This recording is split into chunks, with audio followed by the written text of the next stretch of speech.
Maurice, it's easy when you're in the playoff hunt this time of year to get ready to play. How do you get ready to play when you're not in the playoff hunt? I think it takes a lot of self-motivation and motivation by your teammates. It's an easier thing, as you said, to have a lot of energy when you're getting ready for the playoffs. But I think for most people on the team, it's always easy to get ready to play because, I think we all have a love for the game and all want to go out there and play our hardest and our best each week. So I think for the most part this week, that's what it's been. Everyone has the energy and wants to practice in order to play this game and wants to play this game very well. So the energy's been there yesterday. It's going to be here today. It's going to be here tomorrow. And it's definitely going to be there Saturday.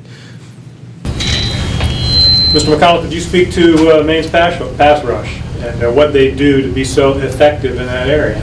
Yeah, their personnel is really well. They have really good players up front. They really have a lot of guys playing, and the coaches do really well in freeing them up and bringing different blitzes and different stunts to get them to that situation. And really just depends on how we play and how well we can play to protect the guy behind us to get us in the best position. Maurice, you mentioned the energy and practice. Can you put a finger on why, I guess at times, maybe that has not translated to game day? In regards to, maybe getting more wins this season?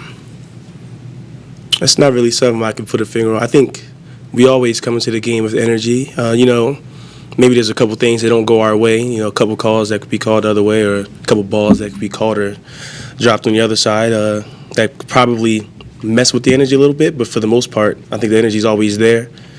I think it's always there. Has that been like the most frustrating for both of you guys this season? Just, it looks great in practice, and just like you say, a call here or a bad bounce there hasn't gone your way this year? I think I can attest to that.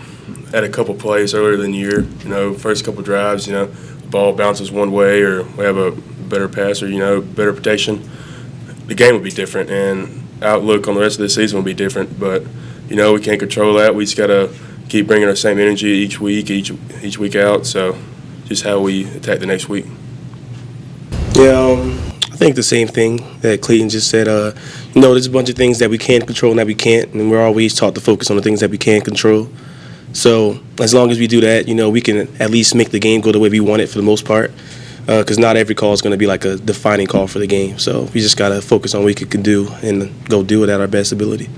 Hey, Maurice, is there a tradition for seniors at the University of Richmond? Do they address the underclassmen or anything like that prior to the final home game or the final game? I don't really think there's anything big like that. We're always pretty interactive with the seniors anyway, so there's nothing really crazy. I think it's going to be a normal week for the most part.